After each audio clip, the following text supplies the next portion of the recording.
Welcome into the Spartans Master Series presented by Chasity Tucker Realtor. And tonight we are racing from the most badass racetrack on the entire NASCAR circuit, and that is the Darlington Raceway.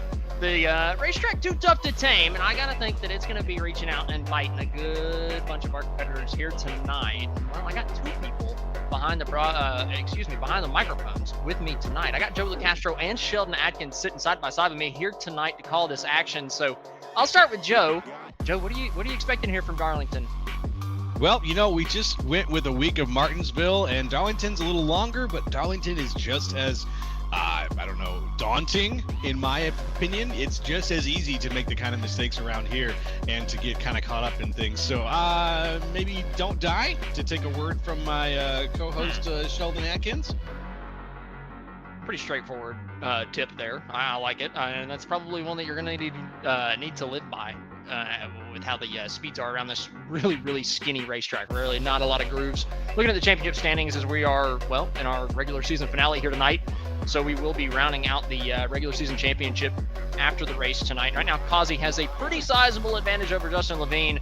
It's going to take basically a perfect night from Levine, winning both stages, and Kazi honestly finishing just about last for Levine to be able to take that regular season championship. But the playoffs do start next week, so a big talking point going into next week: who's going to enter the playoffs with the momentum, and can anybody lock themselves into the playoffs into this in this last week of the regular season? Sheldon, I know that you're not typically a Master Series commentator, but you're not a stranger to the Spartan Series in a whole. So what are your keys to the race? You've been around a good group of these guys so far, so you got to know what they're going to be doing out there. Keys for the race tonight. We're going to start out, you want a little bit of shake and bake action. Here at Darlington, the draft is everything, am I right? So you want to shake it before you bake it, get them bumper to bumper here, lock up, and push all the way around the track. Number two, come on, teacher. You want to hit the pace car. If you want to be perfect, you got to hit everything. The apex, the corner wall, the fence, the hot dog stand and pit road. Then you got to hit that pace car to round it out. And then finally, our last important key, practice your joker lap. Make sure you get plenty of laps in, practicing your entry for your joker lap. It's really difficult to get it down there, load up into the chicane and over the jump. Most important part of Darlington right there is that joker lap. And also, a happy April Fool's to all you at home. My least favorite holiday. My least favorite holiday for a reason, and that we just, the last 45 seconds basically painted that picture perfect. So, woo! I'm glad that this day's over. Almost. We still got a race ahead of us, buddy. Honestly, I'm a little worried calling this race with Sheldon tonight out of all nights. We still got 3-4 hours of April Fools, depending on what time zone you're in. And I don't know if I want to be in the same Discord call as Sheldon Atkins whenever we're in April Fools. I'm a little scared, to be honest. Come on, man. I'm not that bad now, am I? I don't know. I don't have a lot of faith in you. Either way, we're going to move into our broadcast picks. Neither do I can't wait to see what your April Fool's pick is down here. But first up, myself, I'm going with the pole sitter. So pretty easy pickings here. Johan Seminario. I think he's going to keep that thing up front all night long and bring it home a winner at the end of the night. I went with Luke Christian because I didn't make an April Fool's pick. You said that, and I should have done one. Damn it. And it looks like Darby picked Levine. What about you, Sheldon? Who are you going with? My pick this evening, I got to go with I'm gonna go with the pace car this week because okay. You know what? Look. I'll make April Fool's picks, jokes. But I'm not gonna, pick somebody on April Fool's scenario here because I suppose if you're in the booth and I don't want to call anybody out at the same time. Exactly. Either, it's just rude. Yeah, exactly. If you made an April Fool pick, I guess you're kind of calling out somebody, right? You're like, I picked this guy, and then laugh because you're going to be saying that they would never win. So I guess that's a good point. Right. Maybe we probably shouldn't say the April Fools. I picked Johan because every time I pick him, he wrecks. So I'm trying to April Fool him. Oh, okay, that's an interesting strategy. That's usually what happens when I pick somebody in general. So we're seeing Johan and Luke Christian both wrecking today. Yep. Right up front. Not a good night. That's not a good night for either of those guys. And Luke Christian hasn't had too much luck lately. I know a couple weeks ago he got the short end of the stick on a few things, but nonetheless, hopefully he can get the ship righted. But both those guys are going to be starting up on the front row. Johan Seminario in first, Luke Christian on his outside in second place. Starting in third place is going to be Jarrett Feltman with P.P. Henry on the outside of row number 2. Reese Schaefer is going to be lining up on the inside of row number 3 with Chad Kibbe on his outside. Mark Sanchez starts in the 7th place spot with Kalen Mitchell on his outside in 8th. Justin Levine starting in the 9th place spot with Charles Van Schack on his outside, rounding out the top 10. Moving right along, it's going to be Sammy Harrell in the 11th spot, on the inside with Joseph Causey there. Next, it's Kevin Zosiak and Devin Maines. 15th, it's Jerry Walters. And 16th, it's Kyle Gerlach.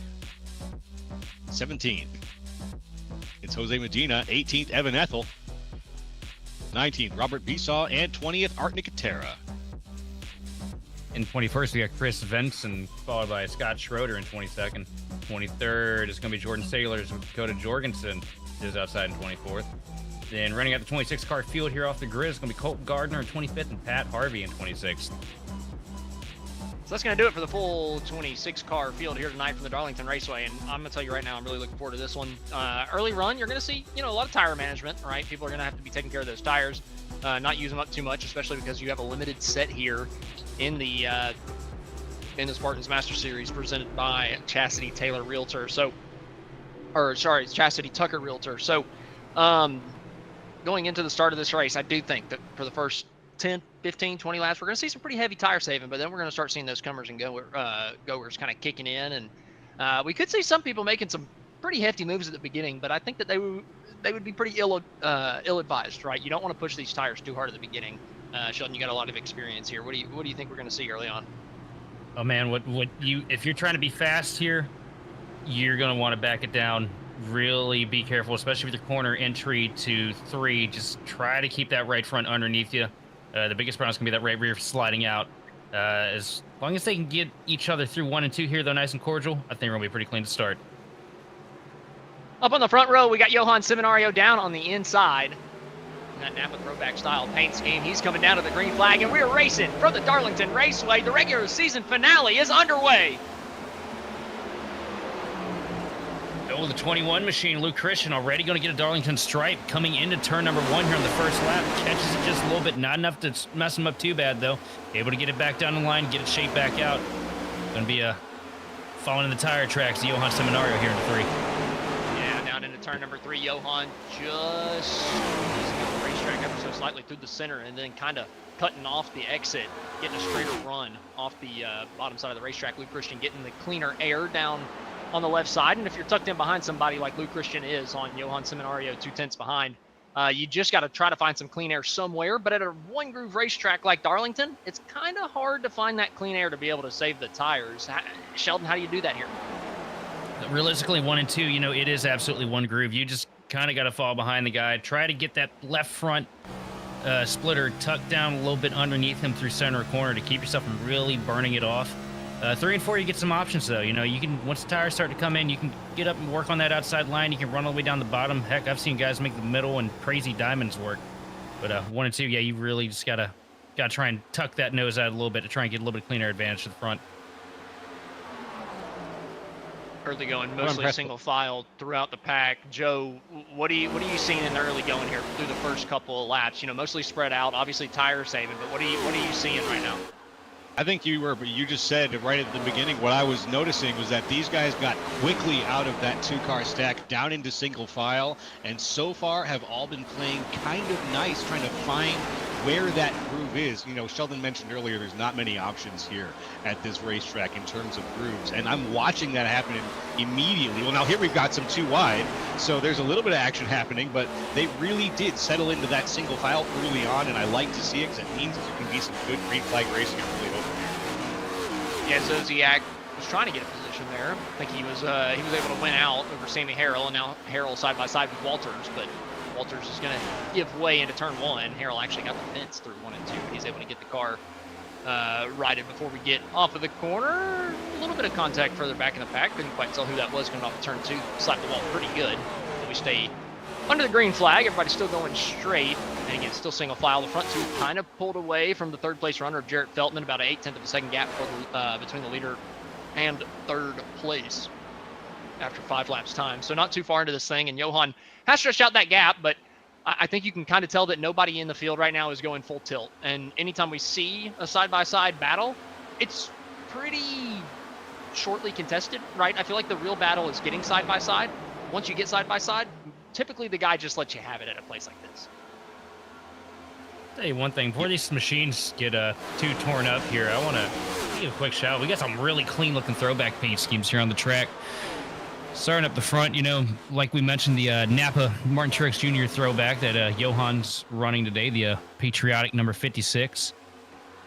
Car looks great. Couple cars back from him. The 25 machine of PB Henry with a solid Brian Vickers tribute. The old Ditech.com machine. At least that's what it was on Sunday. Looks pretty good. Mitchell with the midnight throwback to Rusty Wallace, the old 90s Miller Genuine Draft machine. Ran that earlier this year in the league. Always a beautiful car. You can never go wrong with that one. Couple things we should point out in the early going here on this early run. Like I said, people trying to save tires and whatnot. But you can kind of see through this single file pack, there are differing kind of gaps between cars, right? Between your front two, it's been under 0.3 of a second this entire time. But then there's another 6-7 tenth of a second gap back to Feltman, and then another 5-6 of a tenth second gap back to Reese Schaefer.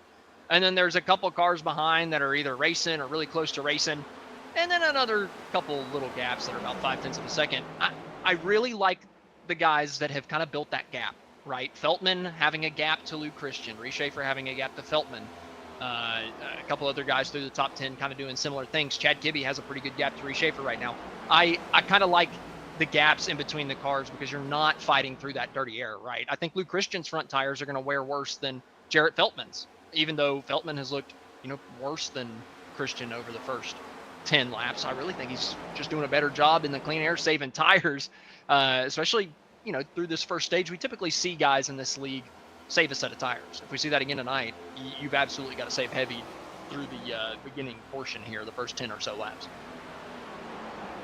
Places where if you get on the wheel a little too hard to start this thing out within the first 15 to 20 laps, you're going to end up on a kind of a conveyor belt to the back, stuck in no man's land real quick. Oh, we got. Looks like Pat Harvey hit the pits there. Yeah, definitely don't want to be coming in this early, so I imagine he probably popped the wall off of 2 and hurt the suspension on that thing, or something along those lines. I don't know of any other reason why you'd be pitting on lap 10, so tough break there early to have to come down so early. Our stage break is at lap 70 tonight, so another 58 laps until we actually pit. 4 tires behind, or 4 sets of tires, I should say, behind the pit walls, with 5 sets in total. Don't necessarily have to save a set, but I think you would want to, just in case you get that late race caution. But either way, we'll have to wait and see what the strategy ends up being. You will have to pit once in stage number 1 for gas. So will we see people do the gas-only strategy, or will we see 4-tire pit stops whenever that round of green flag pit stops finally come through the cycle? I'm trying to think back on how I've seen some of the guys in the SSRL field play that. And, when the late stage caution comes out, it seems like it's kind of a no-brainer. But when it doesn't, that's when I think we really start to see some of these guys shine with some. There's only a few guys. I'm trying to think of the names on top of my head. I'm having trouble. But the guys I can think of is about 1 or 2 guys who will really push that tank as far as they possibly can. And so I think if we keep it green here, and it looks like there's a very good chance, knock on wood, that we could for a while, we're going to be seeing some interesting green flag strategies, I think.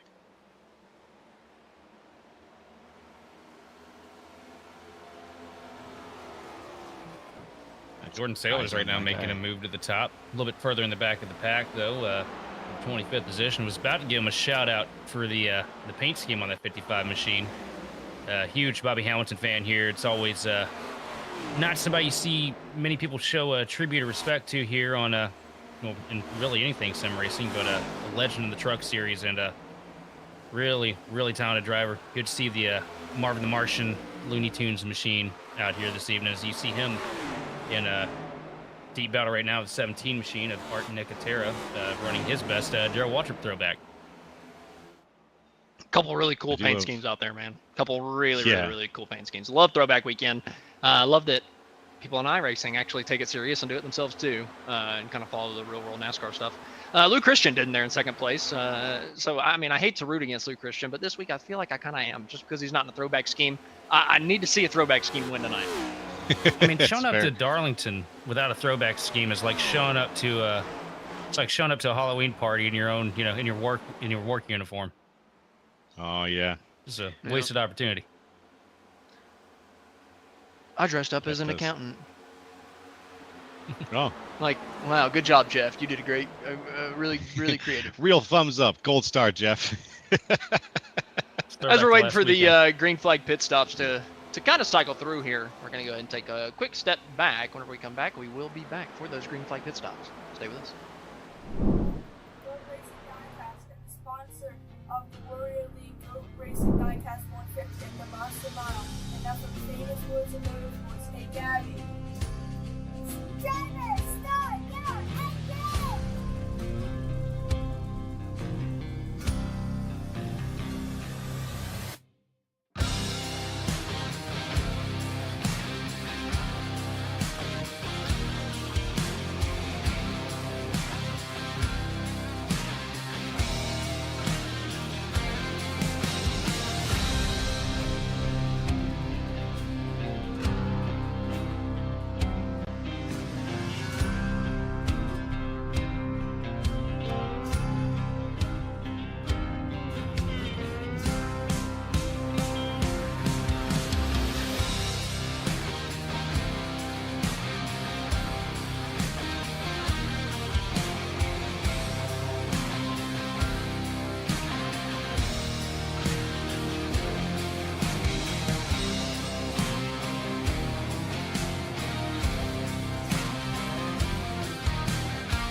Welcome back to the Spartans Master Series, presented by Chasity Tucker Realtor from the Darlington Raceway here tonight. And well, we're in the middle of stage number 1, getting ready to climb up to those green flag pit stops that we all think are going to be on the horizon, right? 70 laps in this first stage. So I expect everybody to be pitting around lap 35, because I imagine we've probably only got 45 laps of gas in these things with the fuel limitations that we run in this series. So I'd be imagining a lot of these guys are going to be hitting pit road within the next 10 to 15 laps.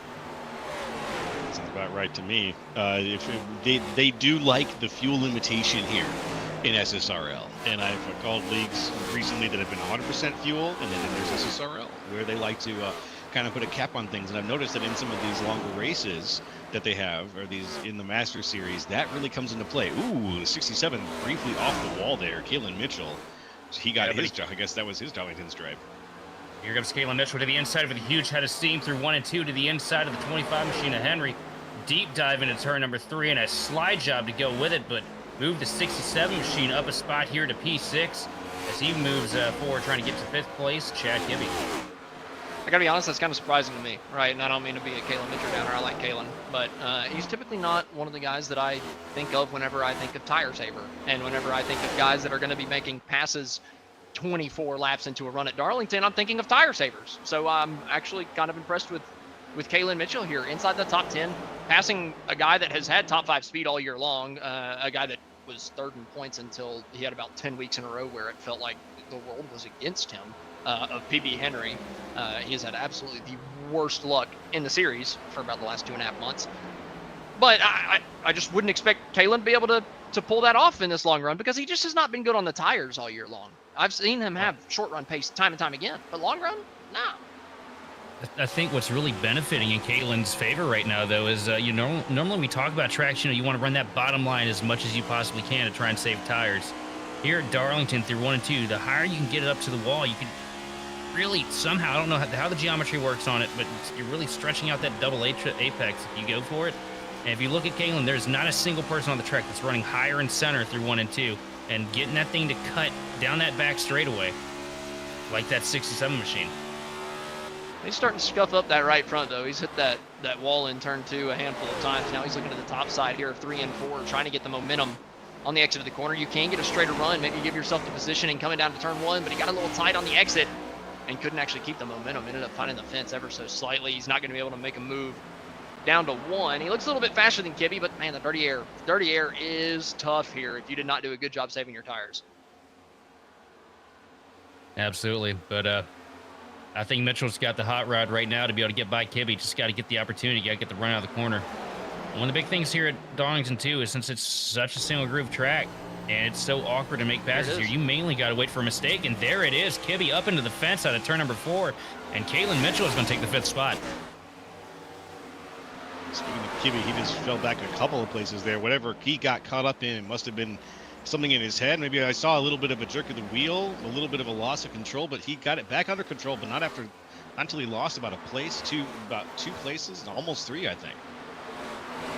Yeah, he had a big moment there through 3 and 4. He just got under a little bit of pressure too, right? It wasn't anything serious. Kalen hadn't gotten all the way up to him. Kibby just overdrove the entry of turn 3 a little bit, washed up the racetrack 1 lane, tried to get on the throttle to hold the position, and then I just think he put a little bit too much throttle into it. But how about the man up front? Johan, I said I thought he was doing a good job saving the tires because he had the clean air, and Christian was right in his tire tracks. And, well, it's kind of proven true because he stretched out the lead to 2 seconds, and Christian's under pressure from the other 2 guys behind him who had kind of built that gap in front of him to where they could have some clean air. Yeah, Christian is really struggling right now, too, as you see him dive down pit road here. He's frantically throwing those 4 freshies. Yeah, I was about to say, Also, we got to make sure that he is putting the 4 freshies on, right? Or are we going to see people save a set of tires? Also for 5th place. Keep an eye on him. 5th place, the boss man himself, Justin Levine, running a Dale Jr. tribute. Going to make the pass on PB Henry here and move up a spot.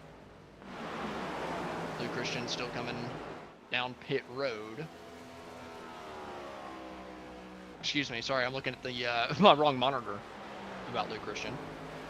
Nonetheless, Johan's still staying out on the racetrack. Most of the guys still staying out, right? We're only 30 laps in. With Lou coming down early, got to think, he's just wanting to put on the 4 tires as soon as possible. We saw how bad he was struggling. And again, I do think that we're going to see people save a set of tires, but Lou Christian, not one of those guys. He put on 4 freshies, and he'll be flying here in a couple minutes. Yes, sir. About 16 seconds there in the pit, pretty much a textbook situation. He's going to be out here. You think he's going to be able to make up let's see what he can make up by the time that we get to the end of stage 1. I know he's got some time now. He's got about 40 laps to go, about 38 laps to go.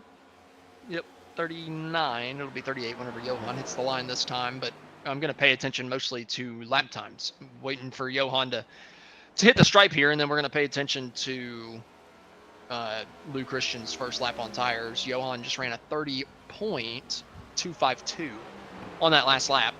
We'll have to wait a moment for Lou Christian to finish a full lap at speed to kind of give an idea of how many seconds per lap he's gaining. I think it's going to be over a second for sure. 30 laps on tires here at Darlington is massive.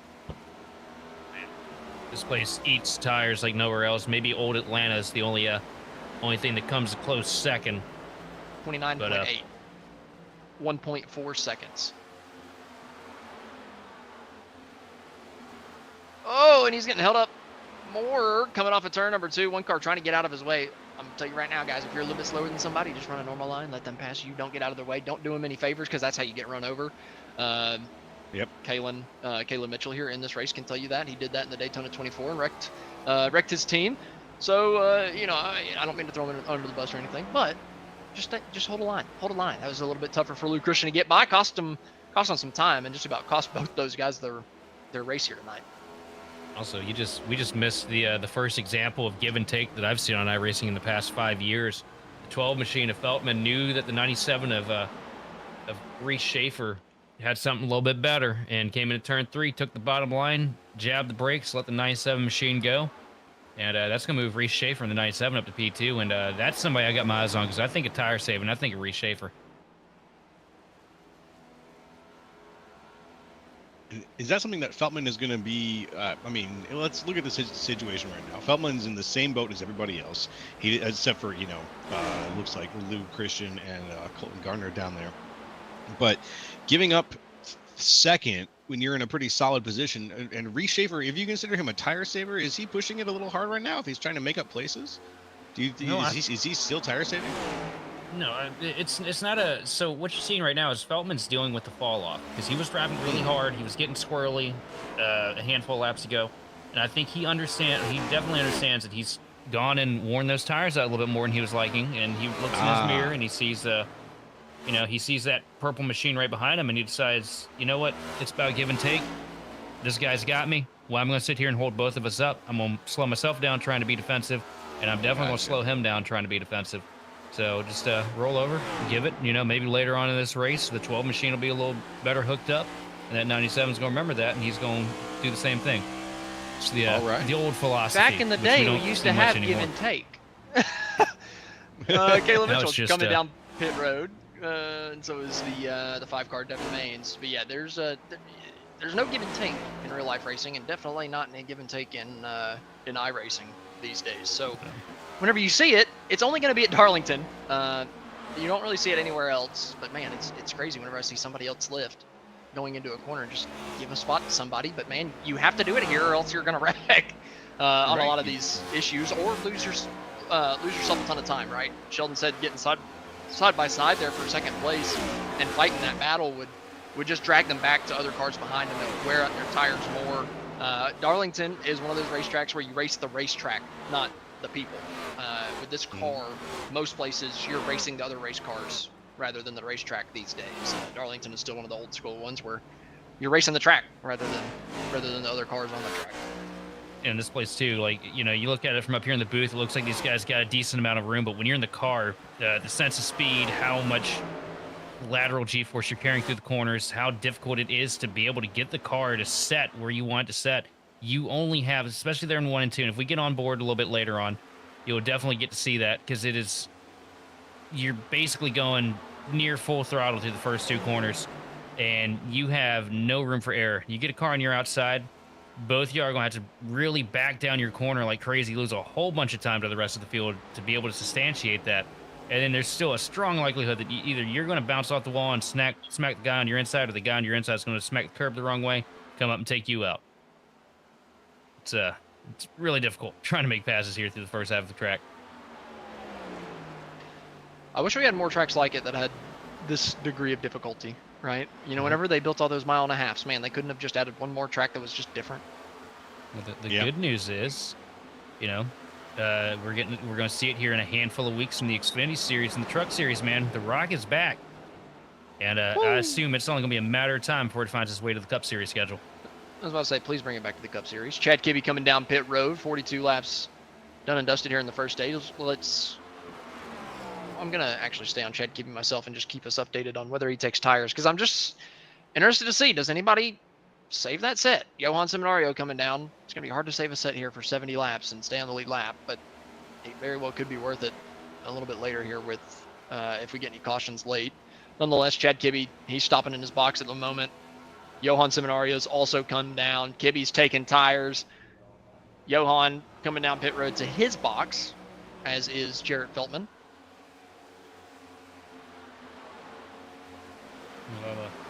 I'll tell you, if there's a guy that's going to want to try that tire saving strategy, though, I'd put it in the hands of the 56 machine of Johan Seminario, and I think that might be what he's doing, because see the jack is not going up on the 56 machine. He's forfeiting the stage win. Yep, forfeiting the stage win, but saving the tires. I like it. And right, if you're running 15th, right, you can't do that because you're so far behind. I mean, heck, Johan's lapped a good chunk of the field anyway before the pit stops. But if if you're 10 seconds or further from the leader, you have to put on tires, or else you're probably going to go a lap down, right? But if you're the race leader, you've got that strategy play in your bag and could potentially use that to your advantage. And well, Johan has done that here. He's actually somehow still in front of Lou Christian, who pitted 8 laps before and has had fresher tires. What? That just good. Goes to show you how good. Holy cow. Yeah, that is her position. That just goes to show you how fast that 56 machine Johan Seminario here was on this first stint. And no mistakes on pit road. That's another thing we got to cover, too. That's such a tricky pit road to make itself down to. That's why I was only halfway joking about the Joker lap. There's a lot of time you can make being able to hit that aggressive. There's a lot of time you can lose messing it up. Lou obviously gets the spot from him, but that's insane to me that Seminario still had the position over him after Lou had come down 10 laps ago. Like, that, I thought for sure Lou would be way out in front. Maybe we missed a big moment from Lou Christian. Maybe he got around a lap car or a slower car on the old tires and had a big moment that we missed, but that's the only thing I could think of, because I would have thought that he would have been gone. I mean, 10 laps on newer tires? What? Well, you gotta think too. You know, maybe Johan took a little bit lighter fuel load, just enough to make it to the end of the stage, and with Shorter no pit tires, stop. it's a very short pit stop. But still, I mean, we had mentioned earlier, Lou was making up a second and a half a lap.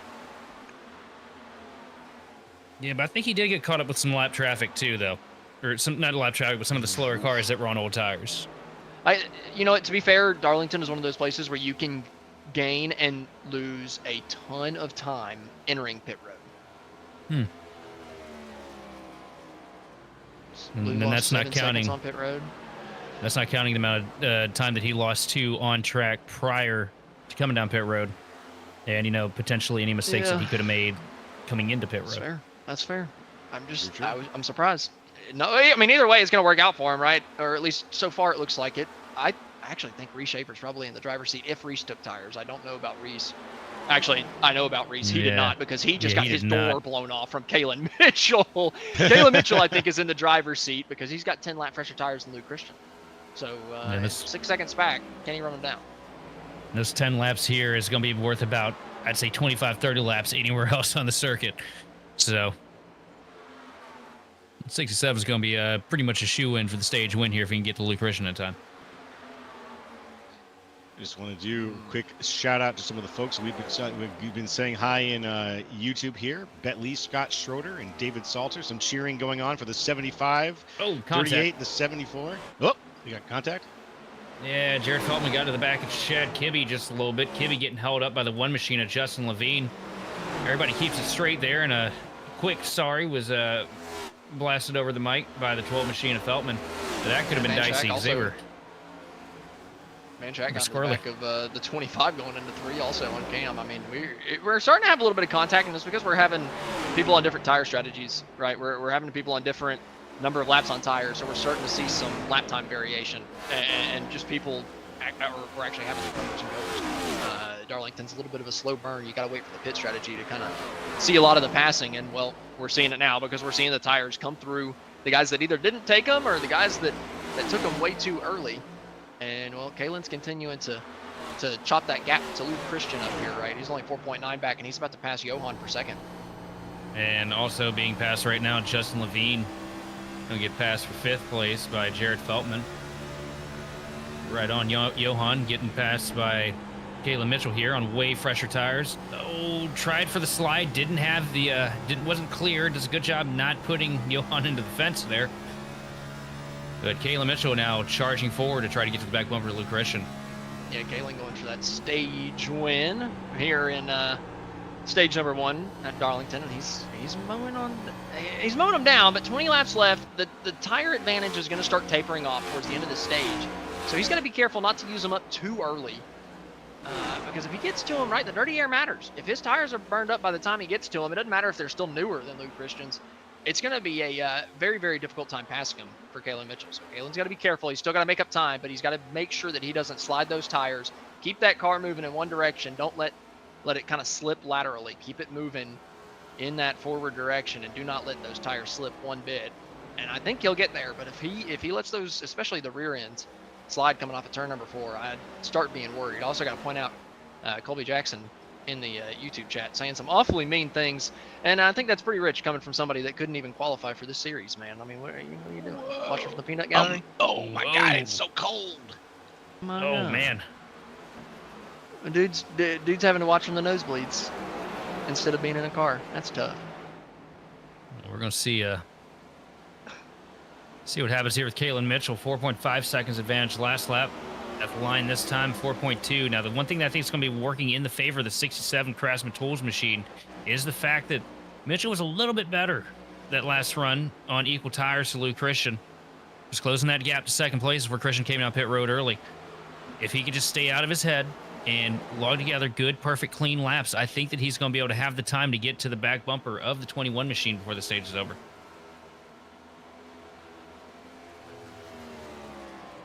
He's based on the time, based on the gap that I'm watching, I think he might be right. It's going just fast enough. 0.4 of a 4 second. tenths of a second that lap. And it was 4 tenths last lap as well. And he's got 15 laps to do it, and he's under 4 seconds back. So he would easily get there if that average continues. It's just, does the average continue, right? Does Christian's tires, kind of stop falling off at a certain point while Kalen's continues?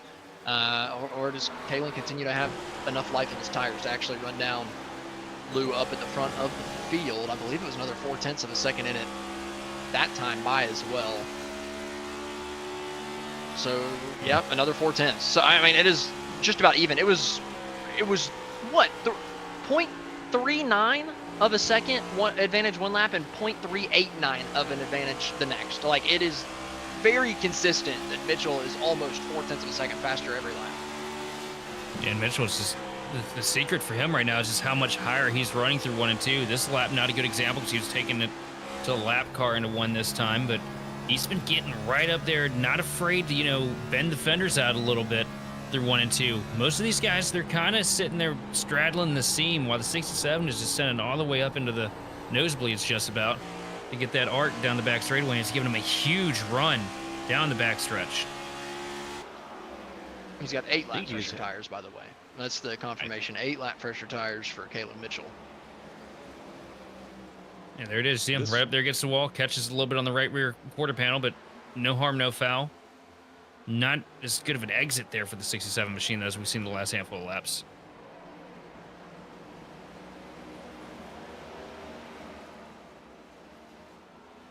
Yeah, it looks like the Christians put the gap a little bit higher now, thanks to that.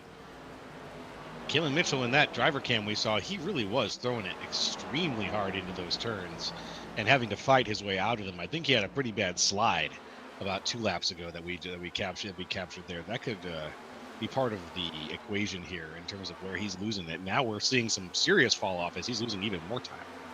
Yeah, well, he was doing with his lap against beforehand, but oh, sure. That last lap against the wall, we had Garrett Maines talk to us about it last year in one of the Monday night SOF races. You get up against that fence and you scrape it. It really messes with the tire temps and the tire pressures. And we're watching now, what was his secret power here is slowly becoming his kryptonite. He's really struggling getting out of turn 2 now. I've been listening to him the past 2 laps, and he's having to blip the throttle, just set it on exit. And that kills any forward progress.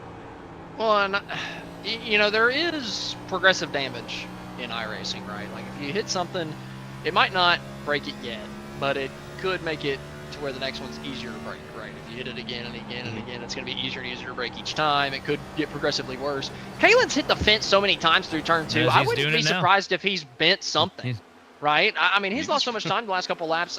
He very well could have bent something and tightened that car up. Yeah, he just rode the wall halfway through that turn. It's likely because he is definitely struggling right now in the 67 machine. As you see Kibby come to the back bumper here. I mean, he went from a 0.4 of a second advantage to dead even with Christian in a matter of a couple laps. I mean, that's pretty tough for Kalen because it looked like he had this thing in the bag, at least getting there. But the last few laps have just been miserable for the 67. And look who's slipping his way into the picture. Just a couple car links back in between him and Kibby. That 12 machine of Jared Feltman starting to get to him. And Mitchell up against the wall in 3 and 4 now. That's going to be a huge advantage for the 12. Here comes Feltman diving down to the bottom here on the front straightaway. And he's going to have him side by side coming into 1. And I just think that Kalen's going to have to give up the spot here. And there it is. Man. With the 12 machine up to P2. He pitted 5 laps after Kalen. So can he get there? Oh, the advantage now down to 2.9 seconds at the stripe there. Oh, Feltman's fine. He ran up 30.3 last lap. Yeah, he's cruising. In terms of the guys in the top 10, he's way up there. Feltman, okay, we were talking about Mitchell. I think Feltman's getting there. I mean, he is absolutely moving. Another 30.3, just about on the dot. Which Lou's picked up a little bit of pace. He's down to a high 34. So I don't know, 2/10 into that last lap. I still think I think Jared's got it, man. I think he's going to have the opportunity. He's just got way newer Yeah, but tires. he does have a problem right now. There are 3 lap cars racing in front of him. So he dives down to the inside of the 17 machine here out of turn 4. Big slide out of Art Nicotera there. Probably raised the pucker factor up a little bit for the 12, and now they're working their way past the 25 machines. You see him hook the fence a little bit through 1 and 2. That last lap was a 29.9 from Feltman. In traffic, that is crazy. Kibbe has newer tires, so this actually could present a problem because it could give Feltman dirty air. He could be just fast enough to kind of stay in his way. You can honestly, Kibbe was fast beforehand, right? He was running in the top 10. I don't know if he had a speeding penalty or some type of pit road issue or what, but he's not relegated a lap down. But Kibbe has been super quick so far tonight. He's been a top 10 guy, so we'll have to see if this hurts Feltman at all. Kibbe's just trying to run up there and go get one of his laps back because he's actually 3 down.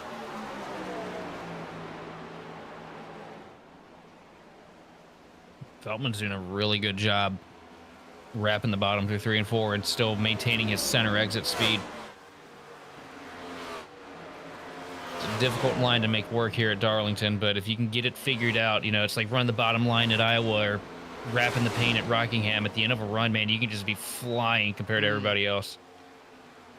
30.49 for Lou Christian to a 29.97 that last lap for Feltman. You wouldn't have been able to convince me that Feltman was going to catch him, but now looking at the gap and seeing how close it's getting between Luke Christian and Jared Feltman, with only a few laps left to go to the end of stage 1, I do think there could be a challenge still yet in it for Luke Christian. I don't think there's enough time. You're going to need Christian to make a huge mistake here if you're Feltman, because he's still got to. He's basically reliant on Kibbe getting to him and getting side by side with him, because I don't think he's got the speed to really get up there and get past Kibbe at the moment. I'm gonna tell you right now, Kibbe is gonna go do that though. Kibbe is gonna go get side by side with him because he needs one more lap back to at least get back in this race, right? He's 3 laps down. You got to get one back right now whenever you know this caution's about to come out. So Kibbe's about to be aggressive if he gets there. He's only 0.8 of a second back, but man, he's tied out of 4. That's gonna slow up Feltman. And if they get side by side, it is over. 2 laps left in the stage out of turn number 2. Feltman chasing and praying that Kibbe can get past Luke Christian here. But I just don't think there's enough time as he comes into turn number 3. Probably not. I think if Feltman had the clean air, he could have had a chance, but Kibbe starting to hurt on those tires at this point in the run. Final lap of stage number 1. Sorry. Yeah, final lap of stage number 1, it looks like it's going to be Luke Christian. Feltman finally getting to the inside of Kibbe, but it's going to be too little too late.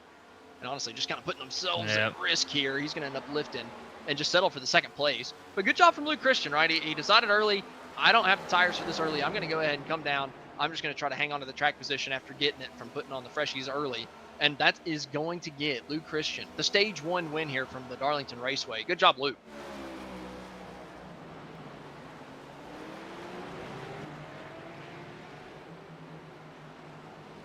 Pretty solid looking stage 1 win. Luke Christian, my pick.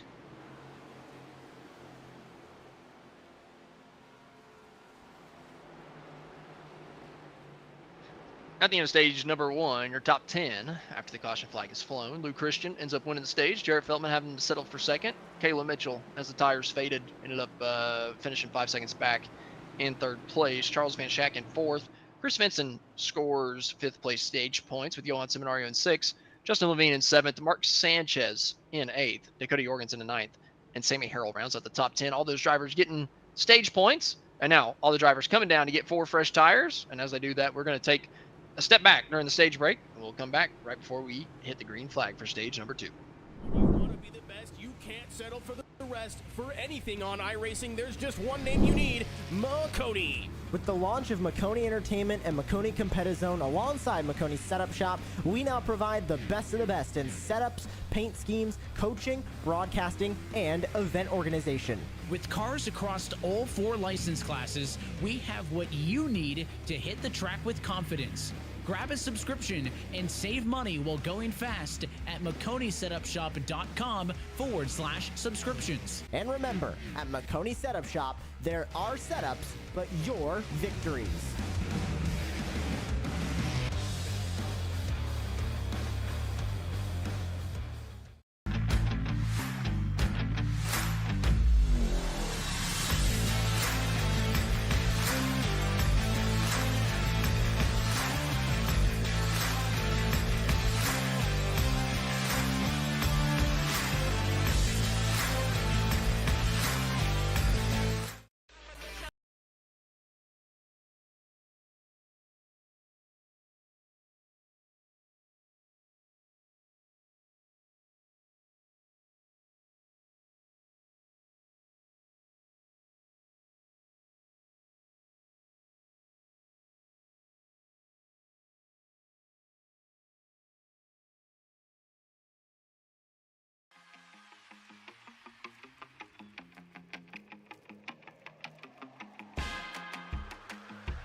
Are you looking to add to your diecast collection?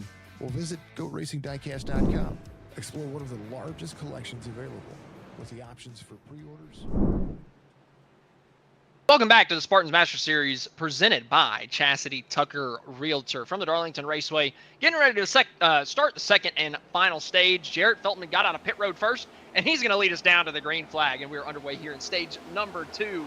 Can Feltman do a stage 1 finishing position one better? Oh, they're wrecking further back. They're sideways. Oh, both of them get it straightened out in the middle of turns 1 and 2, but we just about had a massive crash on the restart. Oh, another one almost happened out of 2. Wow, we are going to consider that one a lucky one. We're still driving, still green. I was expecting them to wad it up there. I saw the 00 machine all the way up against the fence there, too. Coming through 1 and 2, and I think it was just about jacked completely sideways. It's getting dicey here to start out the second stage. Johan to the inside of Van Schack through turn 1. Getting the better entry, able to drive almost clear through the center of the corner, but Van Schack hits the throttle through the center, and Johan's going to clear him off. Charles looking back to the inside, not going to be able to do anything with it. Good move from Johan. Now he's got the clean air. Settle in, save the tire. That's what I would be doing if you can, but you can't do it whenever Van Schack puts that thing right back to your right rear. But Johan able to clear him off in turn number 4. Now let's see if he can set sail. His teammate trying to do the same thing, getting around Chris Vincent on the outside down the front.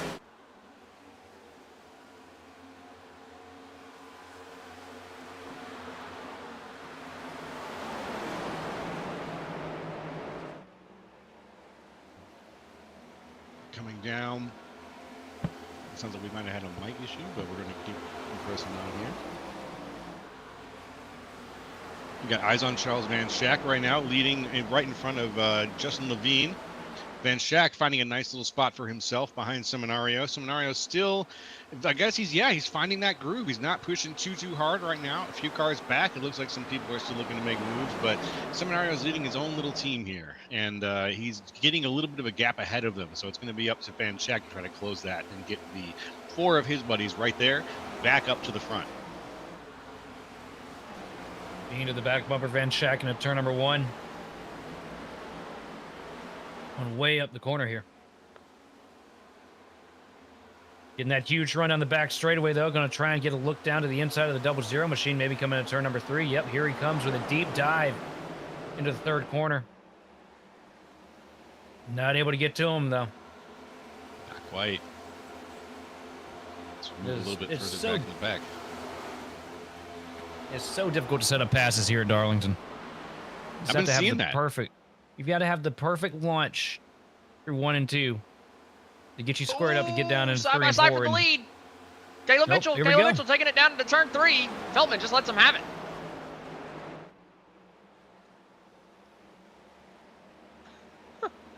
Probably the right move. Didn't we see him do that earlier? It's definitely the right move. Whenever you see Caleb Mitchell pushing like he is, let that boy go off and burn his tires. Yeah. Leading the race at lap 80 does not pay anything. There's no points for it. Do not worry about Caleb Mitchell going up there and saying, I want to burn my tires, baby. Now, I don't necessarily mind this from Caleb Mitchell if he's got one particular strategy in mind, and that is pitting as soon as the pit window opens. You got to make 2 pit stops in this final stage. Oh. I kind of like the strategy of pushing like absolutely crazy and pitting as soon as the pit window opens and just trying to use the new tires to your advantage at the start of that stage. You'd have to, do your normal tire save in the next 2 stints. But for this first one, go all out and pit immediately. I hope that's what the 67 is doing. If it's not, then he's definitely pushing too hard too quick.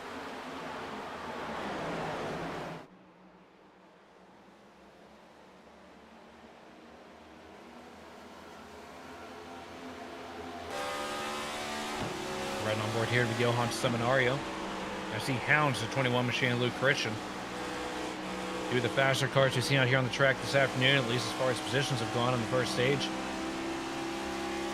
Seminario just trying to intimidate him, Shake him up, make him make a mistake. Not trying to charge past him right now, but definitely trying to work his way into the head of the 21 machine.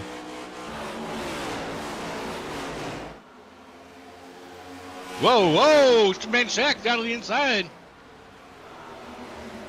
He's sideways now, but he's still on the inside of the track. We're still green. Who was with him there? He went down there with somebody else. Oh, yellow flag. There it There it is for Charles Van Schack. Took him until he spun it around back to facing the right direction for the yellow to came out, but it finally came out. I was just that, yeah. Yeah, I was thinking we were just going to stay green. That it actually surprised me that the yellow came out, even though there was a car stopped on the bottom of the track. But it is what it is, and we're going to get another restart.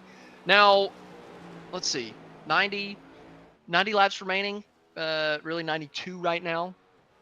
So still well out of the window to make it on one stop if you pit right now, I believe. Right. Well. Oh yeah. Actually, we had people pit. No, we had people pit on like lap 43. I think we might have had a couple pit a little after. And at that point, you're only 2 laps shy from splitting it in half right here. I wouldn't be surprised if you come down pit road right now, put on a set of tires, and then try to one-stop it from here. And that's what Caleb Mitchell and Jarrett Feltman are doing. The rest of the field has stayed out. Oh my gosh, if this race runs green, I think it's only Mitchell and Feltman that could win.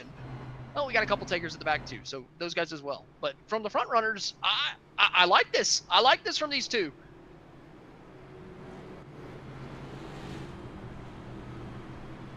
Raw ambition.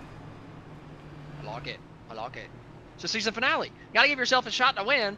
And I think that this strategy right here does it, because we've had just about a caution-free day, right? We've only had the stage break caution before this one, so I think we're going to go back to status quo at some point. So I like the idea of coming down. And actually, Mitchell didn't take tires; he just took the fuel to be able to still do the one stop, and Feltman did the same thing.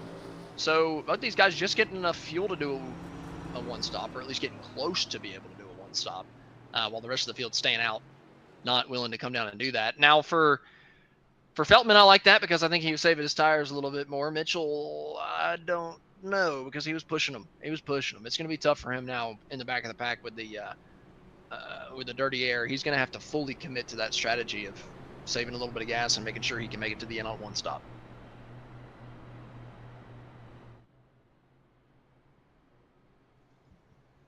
And here we go.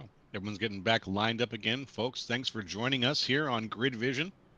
So nice to have you for the SSRL Tuesday Night Truck. Pardon me. Tuesday Night Master Series brought to you, presented by Chasity Tucker Realtor. If you've got a second, hit that like button and subscribe. We'd really appreciate it. And you definitely have a second. What else could you be doing right now? Picking your nose? Hit down, or get your finger out of your nose. Get your hand on your mouse after you wipe it off, because you don't want the booger on your mouse. And then click the button. Booger free. Somebody out there absolutely has a booger on their mouse right now. Exactly. I know somebody listening that related to really, really heavy. I know the other, 99% watching are probably like, what is wrong with this guy? But the 1% person that had his finger stuck up his nose right then was like, dang, this man's talking. What if it was right somebody now that to was me. broadcasting right up here next to you? They're just a booger picker. Ooh. It's LaCastro. I wouldn't be surprised, to be honest with you. It was definitely me. Damn, just threw Joe right under the bus. I'm up here trying to let the good people know about the stuff that we do, and you guys are calling me a booger picker. Yep, Joe Booger Picker LaCastro. That's the new nickname Real for Joe. It's mature. taken us a long time to come up with a nickname for Joe LaCastro, but now every time I introduce him to start a race, it's going to be by the call name me of Booger. Booger Picker. Bring it Coming on. back up to the green flag, Johan Seminario is now in the race lead after split strategy. But the 56 leading us down to turn number 1, side by side for second. Luke Christian and Justin Levine going at it down to the 1, and Levine is going to power on through, but his teammate's going to stack him up in and the middle of the just barely. corner. They're super tight through turns 1 and 2, and somehow they're able to come out single file through the top 3. Oh, but here we come down the back straightaway. Levine diving to the inside of Seminario into 3. Johan going to try and work that outside line magic to try and pull away, though. Keep the momentum up, and it's going to work for him this time, as Levine has to tuck back in line behind the 56 machine here on the front straightaway. Here comes that single file line. Johan out in front right now. Levine settling in, but I think still hungry for a spot early on, because if you get it early on, you can hold on to it pretty well, hopefully. And let's see if he can do that. Though there is a little bit of a gap already forming, and there goes the 67 of Killen Mitchell down to the inside. On the inside of Luke Christian, too. Couldn't quite make it happen. Down into turn number 3. Looking back at the guys that pitted, I'm going to go back and look at Feltman, see if there's any lifting, see if there's any coasting going on, if he's saving that that gas whatsoever down into turn number 1. Not at all. No lifting, as we see the 29 hit the fence through the middle of, or through the entry of turn 1. Coming off of turn number 2 here for Jarrett Feltman. Again, I'm just getting a look on his onboard, seeing him shift up to 5th gear. No fuel saving. So either they can just make it on one stop from here, or Feltman's just not willing to commit to the fuel saving at this point. They're just going to have to wait and let the screen flag cycle itself out and see how the strategies play out. Kalen Mitchell's already back up to the 8th position. Or 7th position now here at the line. Wow. He's pushing hard on them tires, isn't he? I mean, that's I'm kind of surprised.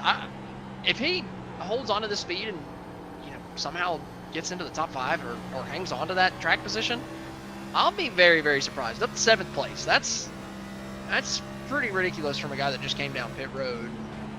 Well, was pushing hard beforehand. Either Kalen Mitchell's got something else under the hood of that thing that nobody else has, or he's really burning up those tires.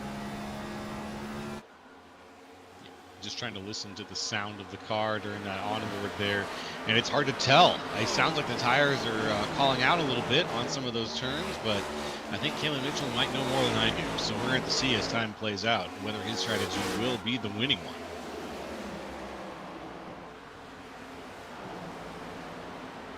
I think he's just going to lick the stamp and send it like we see week in and week out. That's what he's been doing. I mean, he hadn't been taking care of those tires. He's been licking it and sending it. So I don't know. I mean, he's been on the wheel of that thing since the beginning of this race, and hadn't seen too much of the tire fall off. We saw just a little bit of it at the end of stage number 1 whenever he dropped from second to 3rd. But even then, the guy that passed him had newer tires than him. So I don't know. It'll be tough to see where this places Kalen at the end of the stage, but he's got to make those tires live for another 40 laps, right? He's going to make this full fuel run if he wants to split this stage into just one pit stop. I mean, well, he does have the advantage though with the one-stop strategy here, so that's pretty big for him. He's kind of in the catbird seat at this moment, so if he goes out and scrubs off them tires, he's still going to be saving a whole bunch of time here by not having to two-stop it.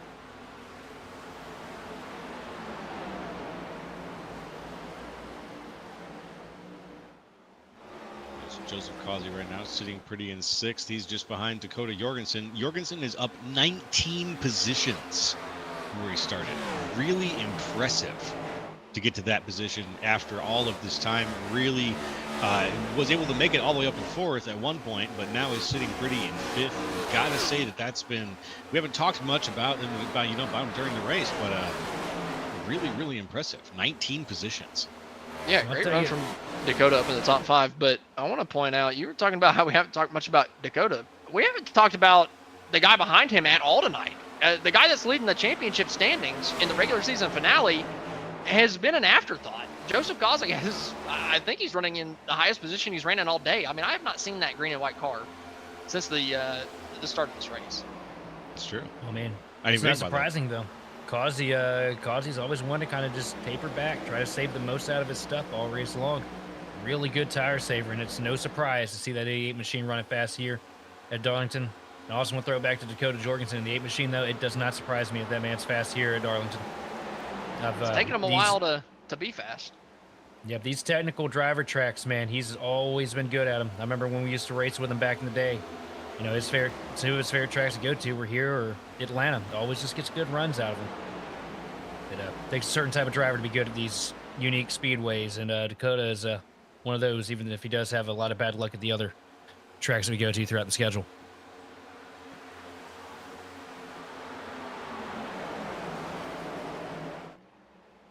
Right now, Dakota's got a position back now into 5th. Still sitting behind Reese Schaefer. Looks like there was a little bit of a shaking up going on there.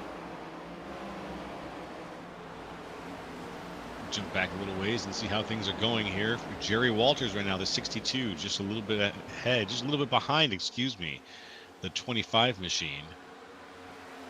That would be... Who's driving that 25? That's PB Henry. Sorry about that. I'll make sure I get my numbers right. PB Henry has just had such a staple of a paint scheme that seeing it be something any different is like, who is that? Throws you I off, don't right? like. Yeah. I don't even know PB by his number. I know him by his paint scheme.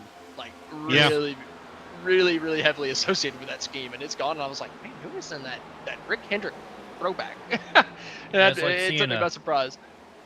It's like seeing Earnhardt without a mustache or Superman without a cape. It just ain't right. But it is right because it's throwback weekend, and you gotta participate, right? So I appreciate it from Henry, even if I didn't know that it was Henry at first. And it's a very unique throwback too. Not many people show the old 25 machine, you know, much love That's a from good point. back in the day with Hendrick.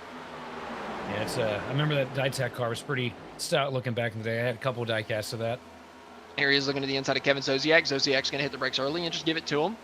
Probably a smart move. PB getting down to the inside nice and clean, getting himself up to 21st here. He is 1 lap down, so trying to recover from some issues early.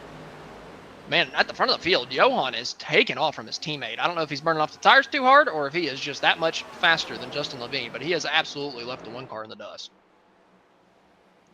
Yeah, smoking him. About a second and a half.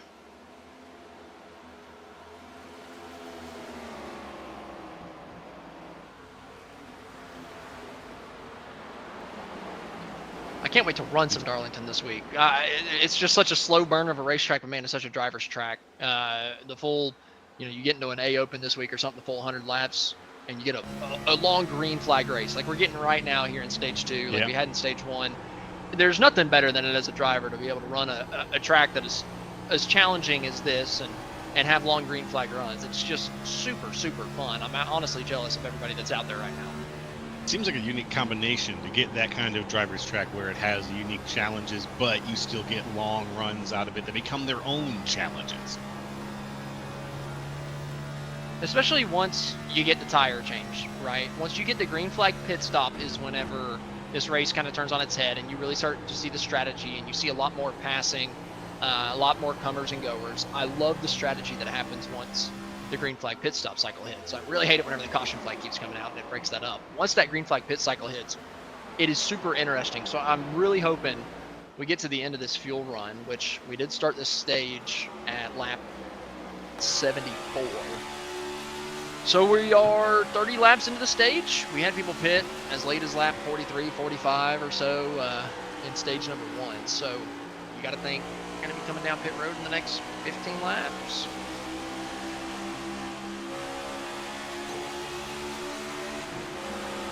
Look at this, side by side, 2 rows deep here.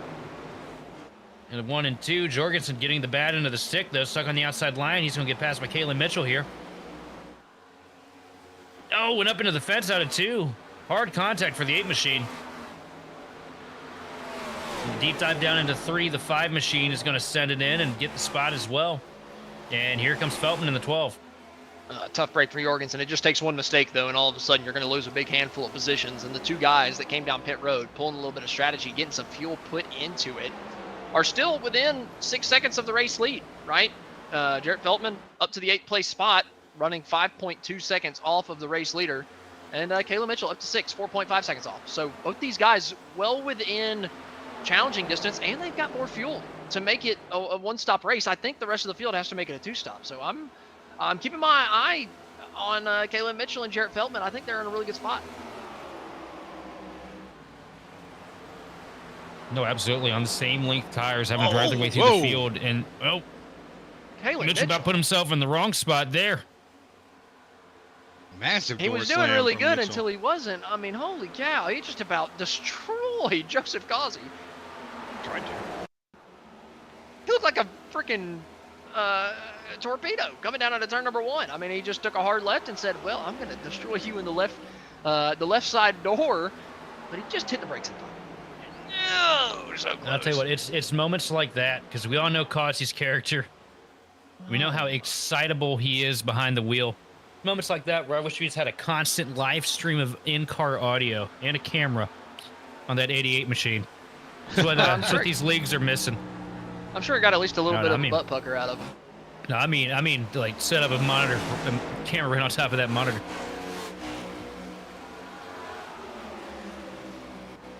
Because that is a animated driver.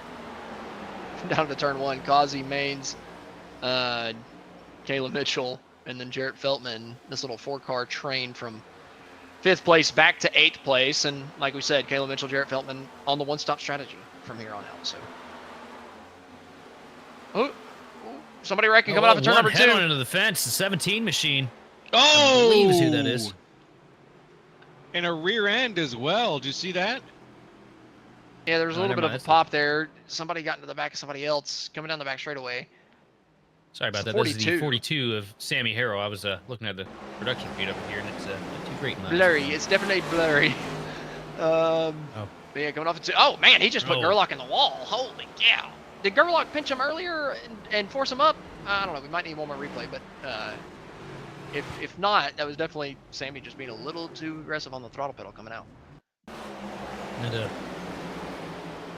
quote Larry McReynolds here, this changes everything. He just never got low enough through the exit of turn 2. He was always a lane too high to exit side by side. And they end up just coming together. It really sucks because we don't get to that green flag pit stop. I'm telling you, it turns this race on its head. It makes it so much more exciting. We did not quite get there. But let's see, this last stage, now after the pit stop here, we're gonna have 65 laps. I definitely think we're gonna have a pit stop in the middle of that. So thinking pit stops around lap 30 to 35, somewhere in that window, we're gonna start seeing some pit strategy on this run. So we'll wait and see. That strategy call that Mitchell and Beltman made. Now it hurts. Yeah, it's about as useful as decommissioned bills at this point. That sucks. Because I like the spot they were in. They put themselves in a dangerous position, and it just takes one mistake from somebody to bring out that caution. And it was just Harold being a little too wide out of turn number 2. With honestly, I don't think that he expected to be side by side with Gerlach coming off the corner. Kyle didn't have a good center of turn 2. Didn't get himself off of that corner very well, and I honestly think it caught Sammy a little off guard that they ended up getting to be side by side off of the corner. So I like to kind of chalk it up to a racing deal on that, not put it too much on Sammy. I mean, it's Darlington, man. Tough racetrack. You firing to turn 1 side by side, and there's a strong possibility that somebody's not gonna make it out. You know, every time we make it through restart here at this place without a caution in the first 2 corners, it is absolutely a Christmas miracle. You know, that's kind of the sense I had going into this race, was that we were going to have more cautions than we actually have had, to be honest. And those first couple of turns are so daunting and so perilous for getting the restarts going. So I gotta say, these guys have been doing a pretty good job of staying in step in that situation. We've only had one wreck in the first restart, in one restart, I think, right? Yeah, and that's because, here at Darlington, to start this thing out, everybody's going to be very patient, very, very heavy on the side of give and take, respectful, because we all know that we're hanging on by a razor's edge at this place. But once you get into these later laps and that pay window starts to open up and these guys know that they're going for a win, that give and take factor is going to go out the window. You're going to see more of what we're used to seeing week in and week out here on the service.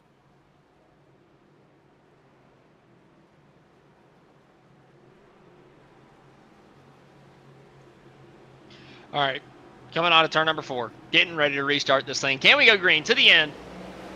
Long green flag run, fingers crossed. Johan Seminario across the stripe, back to the green flag. We're racing again, 2 wide, coming down into turn number 3, turn number 1, the highest that Joseph Causey has ran all day, in the 3rd place position. Levine tried to get the run out of turn number 2, just had to get out of it through the center of the corner, and is not going to be able to challenge Johan coming down into turn number 3, single file already all the way throughout the field. Take still on the menu here, as you see. Johan Seminario try to fend off a hard-charging Justin Levine and the 1 machine behind him. Levine, you're going to take a look low down into turn number 1, get to the quarter panel, side by side into the first corner. How's it going to work out? Seminario gets up into the fence a little bit. Levine backs out of it, though, to show respect to his teammate, and Seminario is going to live to fight another day coming out of turn number 2. That's a hit. That is a hit for Johan into turn number 1. I don't think that hurt it, but I would be worried with 1 or 2 more of those, and it very well could have hurt it a little bit. So keep your eyes on the 56, because that was a pretty big lick into turn 1. Well, down the straightaway, the wheel looks straight into turn number 1 again.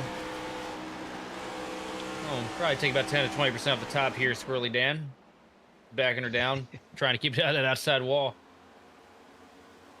But one guy that's not going to take it off the top is going to be Levine. The guy's always charging on it.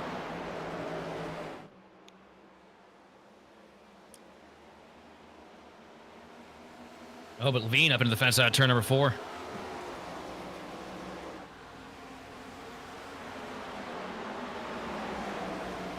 This is where I'm starting to see if that progressive damage that you were talking about earlier is going to really add up. We've got some guys that are serial offenders with hitting that wall who haven't had huge hits yet, but we've seen grazes, we've seen bumps and scrapes, and those are the kind of things that will start to show their face as we see the fall off occur potentially a little earlier than expected. I've already heard one driver over the radio say he's pretty beat up, just trying to keep the car on the road. So I'm expecting a little bit more of that chatter as the driving goes on here.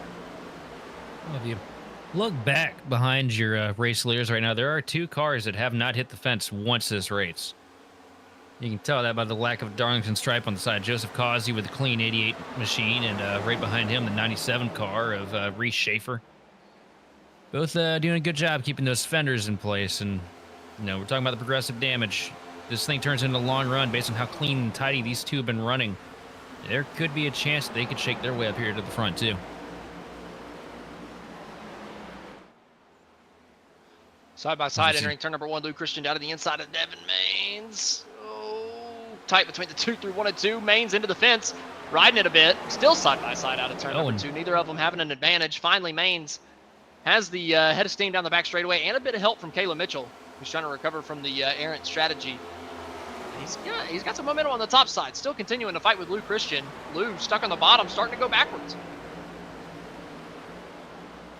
Yeah, I mean, you get stuck on the bottom here because of how much momentum how much of the track surface you need to be able to use to really make 1 and 2 work for you. You lose a ton of spots here. It can be like a backwards Martinsville if you're not really able to execute that low line and get the most out of the track space that you have to work with. Christian has not been able to stay off the door of Mitchell in these turns here. They've been very close, just sort of touch and go as things go here. Still side by side now. Oh, a little more contact there, 1 and 2. Mitchell gets shoved up the track a little bit. The 21 machine of Christian gets knocked down. Here comes a huge shot from the 12 machine into turn 3. I thought the 67 was going to pound the fence out of 2, man. No, he's got the momentum, but he's too high. He's too high. Oh, it doesn't work. Gets up into the gray, and it really slows him down. Gets to the fence a little bit. That's going to give the spot to Lou Christian. Move the 21 machine back up to 6th place here for the time being, but I don't think it's over yet because Kalen Mitchell doesn't know anything aside from keeping that gas pedal mad to the floor. Christian stopped the bleeding, but him and Mitchell are they put their tires through the ringer. Those things are crying right now. They've settled into 6th and 7th place, but they have probably hurt their tires worse than anybody else in the field. Everybody else has just kind of been riding, and the 21 and 67 have been going at it.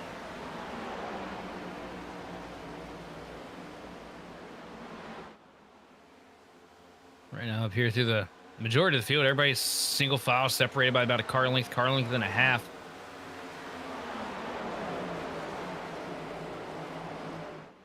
Realistically, we don't have a battle on the track at the moment. I know one guy that's liking the sounds of that, Johan Seminari, already putting the heat to these guys. Almost a second advantage over 2nd place Justin Levine, up to 7/10 at the moment. That 56 car, he's just got something different, man.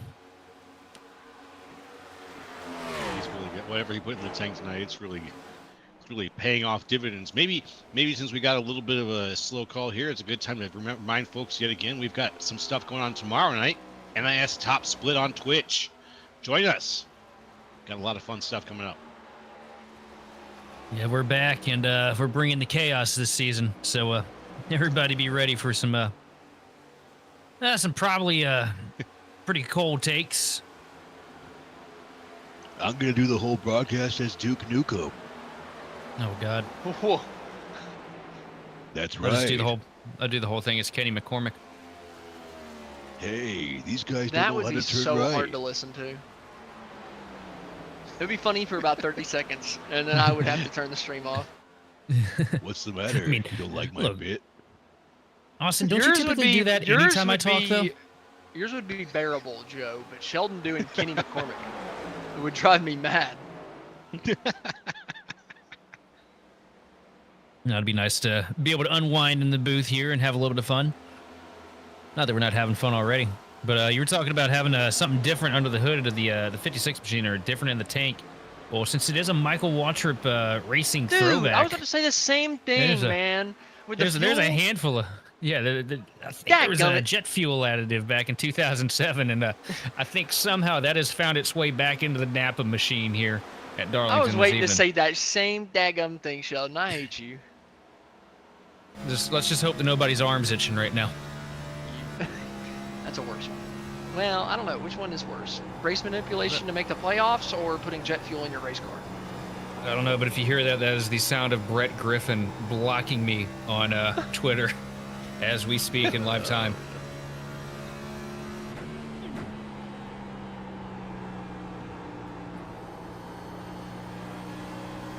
I think he probably said, "I don't know who the hell this guy is." Why Why would I search out his Twitter account? No, he blocks everybody. It's all good. Oh, I know he blocked him. If you breathe within 25 miles of him, I got you blocked. As long as you just don't tweet, you're safe. That's the problem. I do that too much. I'm good to go then. Yeah, I tend to. Whenever I tweet, I definitely tend to say really, really stupid things. I probably need a burner account. Probably do. Yeah, something to use when you want to talk to Yeah. racers who haven't blocked you yet.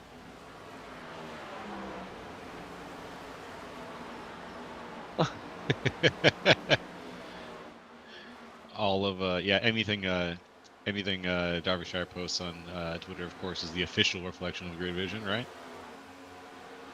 I don't know if that's a good call either.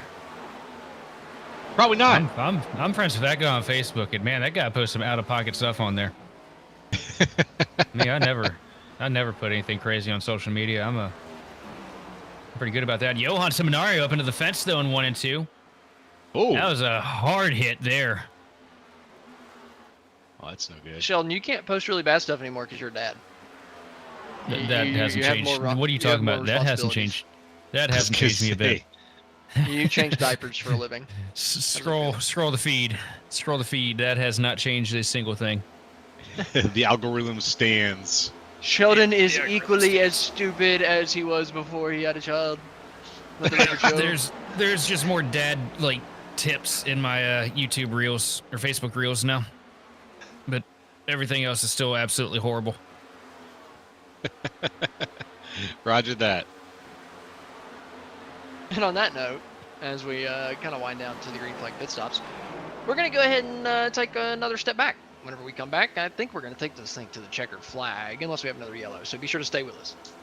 Want to be the best? You can't settle for the rest. For anything on iRacing, there's just one name you need: Makoni. With the launch of Makoni Entertainment and Makoni Competizone alongside Makoni Setup Shop, we now provide the best of the best in setups, paint schemes, coaching, broadcasting, and event organization.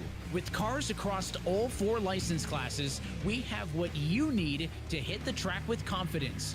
Grab a subscription and save money while going fast at MakoniSetupShop.com/subscriptions. And remember, at Makoni Setup Shop, there are setups, but your victories.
Are you looking to add to your diecast collection?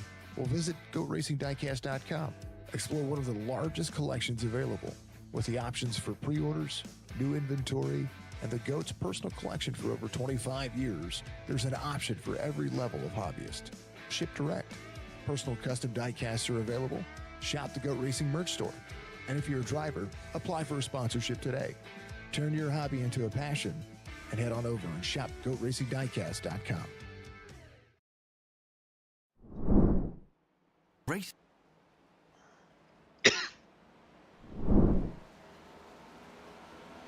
Welcome back to the Spartans Masters Series presented by Chasity, Tucker Realtor. And we are coming down towards the closing stages here of the race at Darlington Raceway, the season finale for the Spartans Masters Series. And what we're coming down to the last round of what should be green flag pit stops of the regular contact out of season. 2 cars around. Maybe not. Maybe Right not. on the back straightaway. Hard hit for the 5 machine Still green. of Devin Maines, head on into the inside wall. How is that not They're a caution? too low, though. They're too low. If you're below the apron, it doesn't bring out the caution. Wow, that should be 4 cars involved. Do you think they'd at least throw the flag? But those guys are all bone now. Here's just catches the double zero machine of Van Wow. Schaik really quick. Why was Not Van able to get Schaik out so of it in time. slow? What happened to I'm Van not Schaik? sure. I mean, he was just crawling. He's got some left front damage, but man, so slow off the exit of turn number 2. And these guys just caught him at the worst possible time. Devin Maines was trying to make a move, and it was just terribly I timed. think he was trying to let the machine around his outside get by him because he knew he was faster. I mean, there may have been an incident prior, but he was just down there on the bottom trying to give up some time, I guess, and then just gets absolutely annihilated. Lead lap cars involved in that. The 42 is Sammy Harrell. He didn't lose too much time, but he got a big shot to the left rear. Could have damage. Lou Christian lost a ton of time and has heavy right front damage. Jarrett Feldman, I don't know There it is. how well he got through, whether he has Here it is again. damage.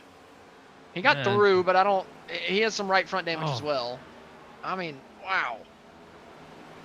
That reminds me of just watching that back. As hard as the 5 machine hit the fence, it just reminds me of the time that Rusty Wallace got turned around and flipped over at Bristol and broke the concrete wall in the back straightaway. All right, so when do you pit? If you're one of these guys within 5 seconds of the leader, one of the top 4, I feel like you're still kind of in the race for the win. If you're further back, especially Feldman's got that right front damage now, you're kind of out of it unless a caution flag comes out. If you're in the top 4, when do you want to come down pit road?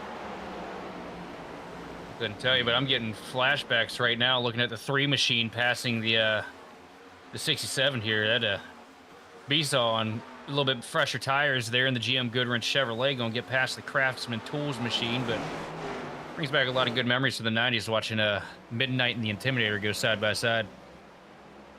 If only I was old enough. I have no memories of it, sadly. I wish. I remember the tail end of that era. An old man. Going to Edstrom's turning. Johan is spinning, coming to pit road. He Oh, is now no. stopped sideways on the pit entrance. Oh, no. The race leader is just thrown it away. Oh, and that's going to be impossible to come back Oh, from. But Schaefer Reese missed Schaefer it. had to miss pit road to avoid hitting the 56 machine of Johan Seminario. And that's just basically going to hand this thing over to Justin Levine and Joseph Causey to finish it out. Holy cow, I cannot believe this. Wow. I told you I picked Johan so that he would throw Here comes somehow, Levine. some way. Sending He it deep did. in there. Is he going to be able to make it? Is he going to make it stick? Yes, he will. Stuck it. I told you Johan was going to throw this thing. We picked him to And win, that was- and he said, no thank you. That was just about as perfect a pit entry as you could get if you're Justin Levine, though. Just absolutely hammered that thing in. And he said, No let me get loss this of thing as time. close to the wall and just break exactly where I need to. Johan thought otherwise, coming down the banking late. And oh man, he Yeah. lost it as soon as he got down to the flat. That transition backed from it the banking to the flat, that's what got him. And you see Schaefer just had it keyed up perfect to get in pit road, but had to make that last second evasion to avoid getting into the back of the 56 machine, and that's going to send him way behind. This is just classic Darlington, man. Every time I run a race here, this is exactly what happens. You get these little wrecks off of 2. You get people making mistakes on the green flag pit stop that completely shuffle up the running order. This is standard Darlington at or on iRacing. I mean, this is your typical A Open. Yeah, more or less. I mean, just about to a T. The second stage, I feel like, has gone exactly as an A Open would, man. I mean, it's been pretty similar.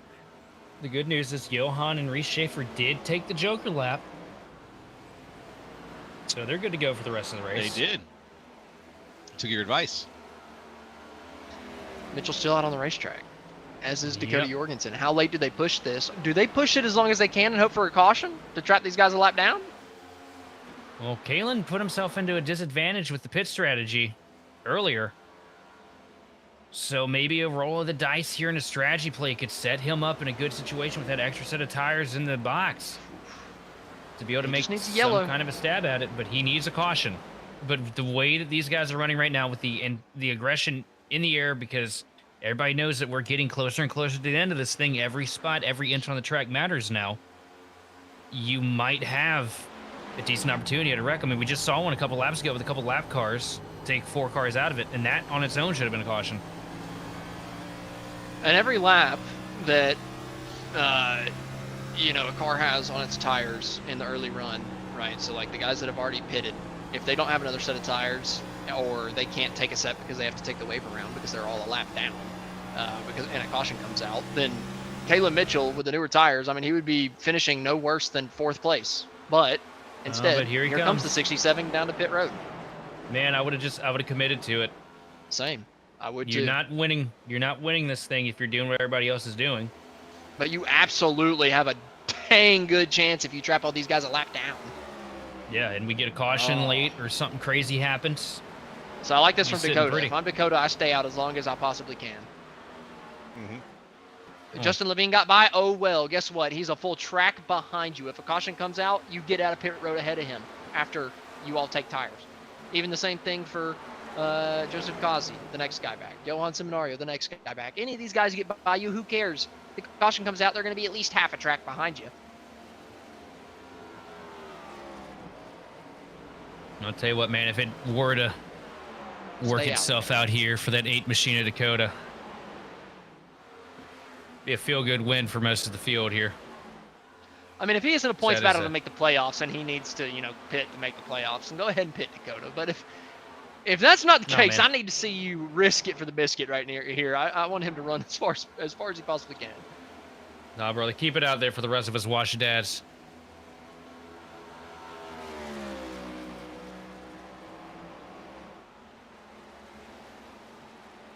That right front's hurt a little bit too, so the only way that he's going to, get a really, really solid finish out of this is if he goes alternate on the strategy, and it works out for him. A little bit of right front damage in a place like Darlington hurts. Yeah, well, I mean, he got hit pretty hard earlier in this thing, so doing everything he can to keep that car under him here. See Joseph Kazi fly by him. That's the difference of tires right there. And it's here insane. Comes Johan Seminario. Surprised at how well he's been able to get himself back in track to the 88 machine of Kazi after his slide on pit road.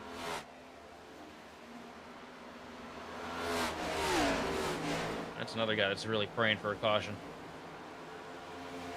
They need it at this point, yeah. They need that big scrunch, and so, but it can definitely happen. I mean, we've seen the states of some of these cars. Jorgensen is out there, but he's already been bouncing off the wall a little bit. He's got a little slide just now, so anything could happen with him out in front like this that could really again shake up the leads.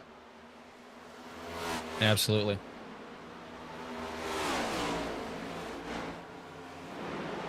But huge. Nope, here comes Dakota bringing it down pit road now. He's going to pit. Yeah. Yep. Handful of laps led, though. No harm, no foul. Bring it in nice and straight. Good pit entry. No speeding. And that's going to hand this race over to Justin Levine. And let's see. Levine came down pit road on lap 144. Joseph Kazi, who is 3 seconds back, came down pit road on lap 145. So he's got 1 lap fresher tires.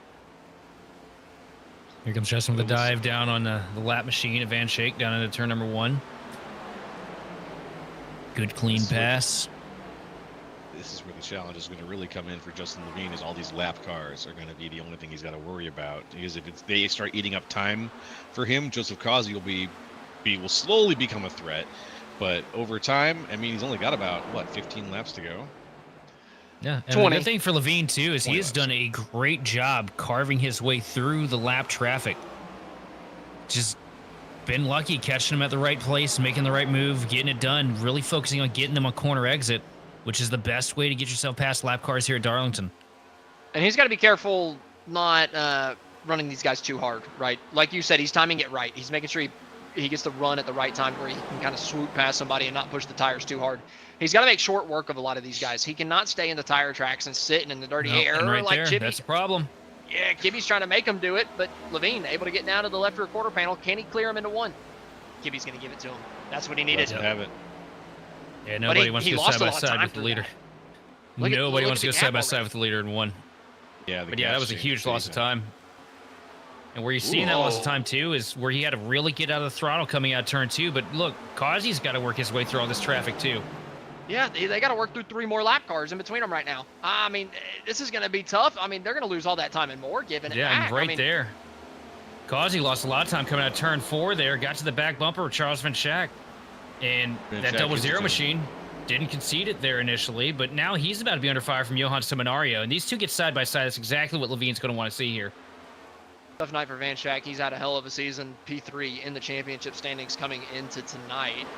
Will probably be a force to be reckoned with in the playoffs, but just not his night to end the regular season. So looking forward to seeing what he can do the rest of the season, sitting there in 3rd place in the standings for the regular season. But coming back up here, here comes Causey down to the inside of Kibby, trying to cut the distance to Levine.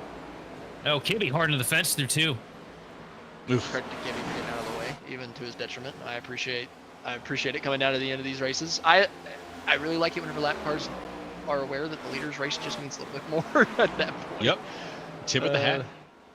Exactly. I give the credit to Kibby. 1.5 seconds separate the leader. 1 lap car in between them. Evan Ethel in the 30 machine. The next one for the 88 of Joseph Causey and the 56 of Johan Seminario to work their way past. But it looks like Ethel's got a little bit more under the hood than Kibby had here, because these guys are kind of stuck up in his aero wash right now. Not really able to close just yet. If it is, it's just very incremental. Now, how hard is Evan Ethel going to charge against 2nd and 3rd? Well, here's the deal. I think that they could very well catch him. Can they pass him? With the dirty air, can they actually get by him? Now, Levine very well could catch lap traffic at a bad time and it just take 1 run from Causey to get by him. But he's in it now. He's racing Scott Schroeder right now. That could cost Schroeder him gets time, real though. loose out of 2. Just about got Levine. Levine's going to go by on the outside, though. God bless. Yeah, what an interesting stack we have right here at the end of this race. There's so much action at the front that these guys have had to work through. So many lapped cars that are making things difficult, as we see Ethel now giving it up on the outside. You say God bless there, Edstrom? I did. Damn Clibbins. I don't know what that means. Oh, man. You've never had to lay her down, have you, Hoss? I don't have any idea what the hell that is. He never had to lay her down. Somebody that's not laying her down right now, Justin Levine, trying to stretch the advantage to 2nd place. But Joseph Causey on a mission right now. Whittling into it, down to 1 second, almost flat on the dot here at the line this time. And Levine's about to get passed by a lap car. It's going to cost him even more time. Which is one he just passed, Scott Schroeder. And Schroeder, we saw, was a little unstable, so that's really going to hurt Justin here. I'm telling you, like, Schroeder looked faster than him through 1 and 2, so I don't... he looks faster in 3 and 4. I don't know. It might just be a roadblock in the middle of them. I think the good is gone on the tires for Levine. But if Levine can keep that machine behind him, Scott Schroeder, then he's got a fighting chance against Joseph Causey, because he can use that car as a pick if he really plays his cards right. And we know how difficult it is to pass Justin Levine. You and I have tried doing it before. It's a nightmare. This isn't like other places. Unless you're in the ARCA car, because you just switch the lead back and forth on that daggum thing. It's insane. Have you raced that thing yet? It's freaking awesome. I haven't. Oh my goodness, you need to. Anybody watching this needs to run the new ARCA car. It's crazy, but nonetheless, the racing here a little bit more straightforward with the next gen. A lot less passing, especially for the lead. But if you go back to the ARCA series, I'm telling you, you'll be passing for the lead like crazy. Here, you got to really, really work for it. And right now, Kazi, he's been working for it, but it's just kind of stagnating around that 1 second. Yeah, he's not able to get any closer. He's plateauing at that 1 second mark, and I think that's him starting to, he's been working his way through lap traffic, way slow cars this entire time. I think that he's finally hit a roadblock right now where the cars that are just a little bit in front of him, I don't know how exactly far the arrow plays, but I mean, you always want to be the car in clean air. As Justin Levine is working himself up to the back of a lap machine now into turn 3, the 75 car of, I believe that is Gerlach. Yes, it is. Levine working the bottom through 3 and 4, getting a huge run out of 4 down to the inside of Kyle Gerlach, and he's going to put that car in between him and Kazi. And that's going to hold up Schroeder a little bit, which is going to give Levine a little bit of breathing room here now. Yeah, I think Levine might be safe, barring a caution. I mean, also, we were talking about maybe Levine wearing his tires off, but could it just be that gap started to close because Levine realized he was charging a little too hard through the lap traffic and just try to slow it down to bring the tires back to life a little bit? Just dial it back a notch or two. When I think of drivers that, understand everything that's happening with the car here on the iRacing service, I think of Justin Levine. That guy can tell you literally anything, what those tires are doing at any point on the run. Like, he's so locked in and dialed into the equipment he has around him. Wouldn't surprise me at all if he, took about, 10% off it to kind of just bring it back to where it needs to be. And Kazi down to an extra 0.3 of a second here, dropping back to a second and a half. This thing is basically in the hands of Justin Levine at this point. Oh, and huge hit to the wall for Kazi. And he got followed in by Seminario. Well, at least they'll both have the exact same amount of fall off then after that. Here comes Johan trying the outside line up against the fence. A little bit of a scrape now to the back bumper. The 88 machine of Joseph Kazi. A little bit of push coming out turn 4. Kazi going to get the momentum, though. He's going to drive it off the corner just a little bit better than Seminario, and he's going to try to pass Gerlach on the outside. That's a bold strategy, but it's going to work for him as he pulls Seminario through with him. Oh, and Gerlach is in the back of Seminario. Big slide. Great save for the 56 machine, though. Holy cow. Big save. Whoa, man. I kind of saw that coming when I saw him squeezing past Gerlach. I thought maybe there's just no way he's going to get 2 cars past without Gerlach coming up a little bit. And he popped up and just about got him around. And we hate to see it, and I hate to say it, but that was a netcode incident because I was watching Seminario from the blimp cam when he went to pass Gerlach. And Gerlach didn't make contact, but it was, enough of the predictive to send the 56 machine around coming out turn 2. Yeah, there wasn't contact. I think there might have been a touch of contact if it would have continued, but I don't think it would have sent them around. The angle that they were going at, looking at the far chase camera that we got, I actually think he would have been fine. So that's a tough little incident, but able to save it, still running in 3rd place. And ultimately, I don't think that they were catching Justin anyway. The 1 car is set sail. Yeah, he is 2.5 seconds ahead of 2nd place Joseph Kazi now. Huge run for Justin Levine tonight in the Mac Tools Toyota as he works his way up to, Dale in the 3 machine right here.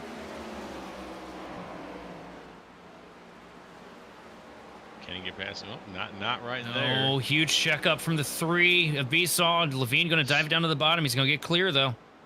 And it's clean track for him to the checkered flag.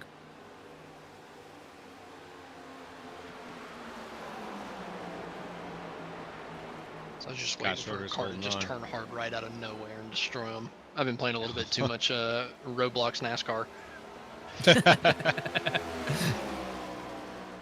That's where you were. That's where you were last Tuesday, huh? Totally. Can't give up on that Roblox, my man. It's addictive.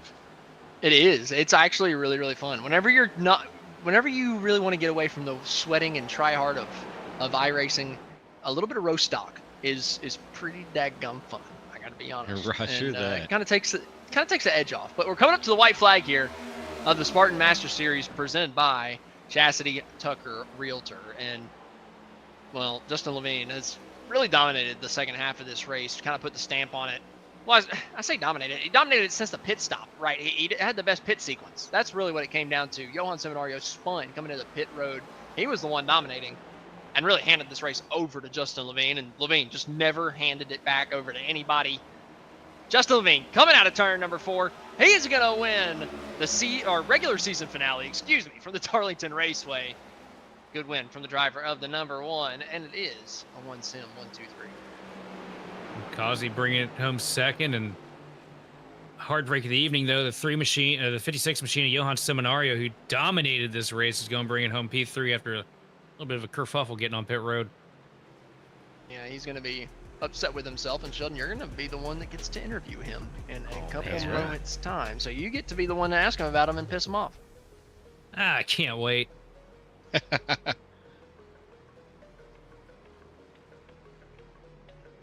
That was Levine the coming down to lady do in his black. burnouts here.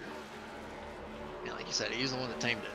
He was the one that came out on top at the end, and he was the one that had the least amount of mistakes, right?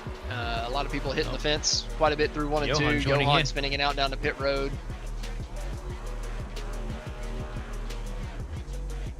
We're going to go ahead and do a full race rundown here of the final results, and then we're going to jump to interviewing our top 3 finishers. But first, we're going to go through the full race results. Justin Levine up on the top, Joseph Causey in second. He's going to be your regular season champion. Johan Seminario in 3rd. Reece Schaefer 4th. Kayla Mitchell in 5th. Jarrett Feltman in 6th.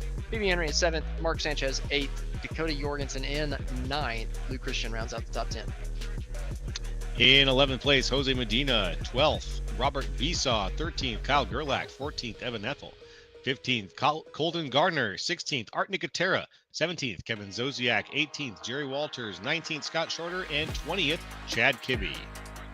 And in 21st place is going to be Charles Van Scheck, followed by the 5 machine in 22nd of Devin Maines after his hard contact with the wall in the back straightaway.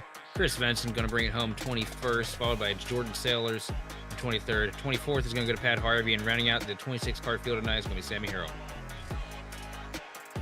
And now that we've got the full race rundown out of the way, we're going to go ahead and jump to the interview of the top 3. And first up, we're going to pull up Johan Seminario. He's going to be talking to Sheldon Atkins.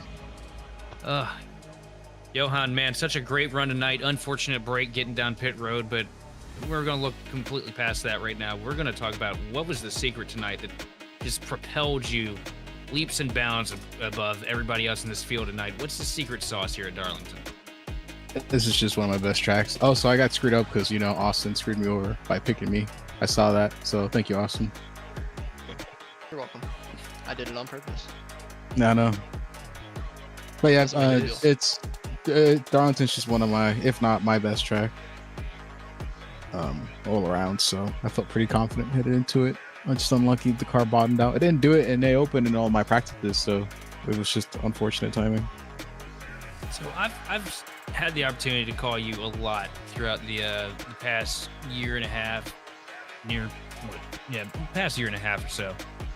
And every time we go to track where it's all about tire save and all about just keeping those, Goodyear Eagles under you, you always have it figured out. You're always up there when it matters. What is the secret? Because I'm terrible at saving tires the past, since, I don't know, when did we come out with this tire model? I've been horrible ever since. Just go look at the stats. Yeah, it's honestly just falls down to how your throttle pedal is. That's the biggest thing here with the rears, especially in the next gen. I have a very light throttle put, I think, and I think it just pays off in the long run because you don't really have to be at 100% to equal the same speed. In the corner, let's say the car will max out at 145, but you can hit 145 at 70% throttle instead of 100. You're going to save tire, keeping it at 70, maintaining that speed, then going 100 and just making the rears hot. Stuff like that. Oh, noted. That's actually eye-opening for me. I'm gonna go back and do a little bit of practice after this. On this third place performance tonight, though, and the absolute domination that you did bring to this race, what do you want to thank for this performance this evening? Obviously, shout out to Team Conti guys. Setup was really quick. Bummer I couldn't put it into the win there for my mistake, but definitely huge improvement to last season. We were always pretty quick at Darlington, and it just keeps on showing. The 1-10 boys, obviously we all raced each other really hard. Congrats to us for the 1 through 4 there. Friends and family support, and you guys for the great stream. Well, Johan, thanks for coming up here and talking to us, and also thanks for bringing out probably one of my favorite paint schemes that I get to see on the track here every time we come to Darlington. That 56 looked pretty good tonight. Either way, I'm gonna hand this bad boy. That. No problem, man. I'm gonna hand this bad boy over to Joe LaCastro with our interview of second place, Joseph Causey. Very good. Hey, Joseph Causey, can you hear us all right? Yes, sir. Hey, very good job. Good job with the second place tonight. How are you feeling after that race? Man, I feel like I stole something because I surely should not have been in second place, but, you know, we'll take it as it is. And I'm glad to be the... Go ahead. I was going to say, what was going through your head when you realized that you had suddenly moved up in the world there? I heard that Johan spun out in pit road and Reese got behind it, so, I mean... you know, I was fortunate enough to, you know, capitalize on that. I made sure I came in pit road steady enough. Not my best pit road entry, but you know, good enough to make sure I didn't mess up and, you know, come out good enough and put me out in front of Johan. And man, he was coming. That lap card really messed him up. I believe he would have got me for second if that lap card didn't mess him up. And which would have been fine for me. I was thinking it was going to be a top 5 day for me. I'm not fast here. I'm not really good here. Well, you're one of your teammates is some really incredible control here tonight. Johan, with that unfortunate spin though, did get himself put into third place. You ended up in second.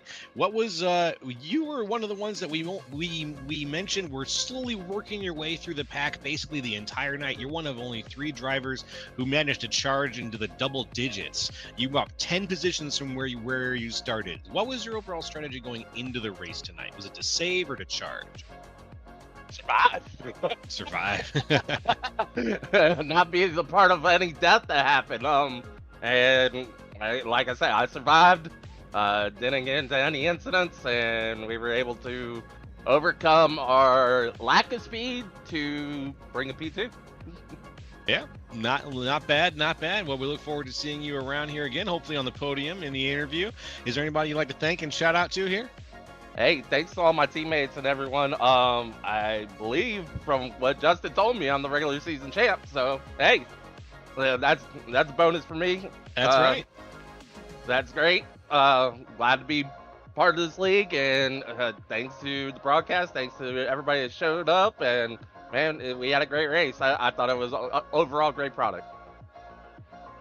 Thank you for your time, my friend. That was Joseph Causey, your second place tonight at Darlington, but your overall championship regular season winner. I'm going to pass it back up to Austin Edstrom, who's going to interview the winner, Justin Levine.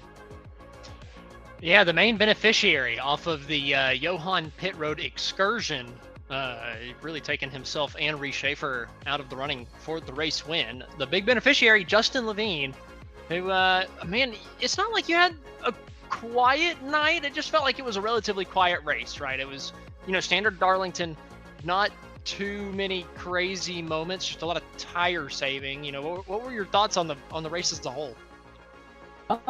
You know, it's another Darlington race. It's huge on tires.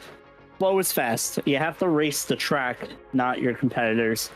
And you got to always keep that in mind. No matter how far Johan got in front of me, I just had to keep hitting my lap time. Right before he pit and spun out there, I was reeling him in. I was taking off lap times a little bit faster, maybe a couple of tenths here and there. And I really was hoping to have a nice battle there, but unfortunately he locked it up and spun there. Didn't even get a chance to go look at it yet. But I felt like it was going to be a photo finish. It was going to be me and him drag racing to the end. I felt like the car was very capable of getting up there and leading, but I just did not want to burn up the tires. I ran a bunch of A-opens throughout the day, trying different strategies, and one that always worked out was just safe. Ride, keep a steady pace, get away from the squirrels, and keep the car clean.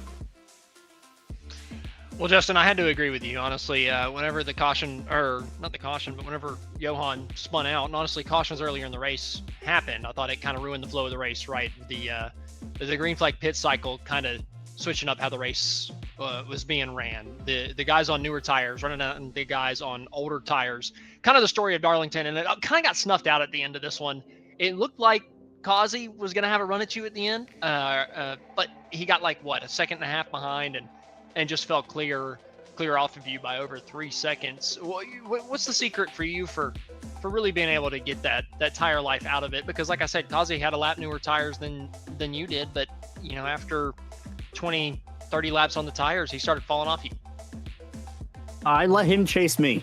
No matter how much the car in front of me slowed me down, I didn't push it. I didn't thread the needle. I didn't need to get wrecked. I didn't need to burn up my tires. I didn't care if it bunched us back together. I knew that as long as I kept the tire on it, I was going to be okay no matter how close he got to me. It's one thing to catch me. It's another thing to pass me here. And I was going to make sure that I threw every block that I had or sent it in harder, but I didn't have to. Well, Justin, congratulations on the yet another win this season, back-to-back to end the regular season as well. So who do you have to thank after yet another win at the Darlington Raceway? Big shout out to Great Division. Can't wait to go back and watch the broadcast. Guys do such an amazing job. To Dave and Ben putting this on for us and every Tuesday or however the schedule works. Big shout out to them, one of my favorite leagues, and of course all the viewers. Well, Justin, thanks for coming up and giving us a little bit of a chat here tonight after your victory, and we're looking forward to seeing what you can do in the playoffs coming up. Thank you. Have a good one. All righty, that was Justin Levine, your race winner from the Darlington Raceway, here tonight for the Spartan Master Series, presented by Chasity Tucker Realtor. And well, Joe, Sheldon, now that we've come to the end of the regular season, what did you think of the season finale, and what do you think we're going to see in the playoffs? This was my first full season, I think, actually, of racing. I was starting with these guys from the first going to here. I'm excited to see what's going to happen during the playoffs because, as we've seen, just about anything can happen, but we've got some strong names leading into it. Joseph Causey, obviously, Johan Seminario, and I'm excited to see how the one sim guys do during these playoffs, knowing that really anything could go down. Sheldon, do you have any final thoughts? I'm just saying we saw, business as usual, pretty calm, laid-back race tonight. But as we start to work ourselves into the playoffs, I'm expecting to see those gloves come off a little bit more. It's about to start meaning a whole lot more to these drivers. Every position, every lap is going to count. And probably going to be in store for seeing some things that you weren't expecting to see earlier in the season. And well, Sheldon, I don't think I could have said it better myself, and I think that's a pretty good way to end it off. So, from the entire Great Division team, we'd like to thank you for watching and participating in the chat. For more information on getting your league broadcasted or starting your career in broadcasting, contact us on Facebook, X, or email us at info@gridvision.live. Congratulations to Justin Levine for winning tonight's race from the Darlington Raceway. This has been Austin Edstrom standing alongside Joe LaCastro and Sheldon Adkins, as well as our producer, Austin Barbershire. We'll see you next time on The Grid.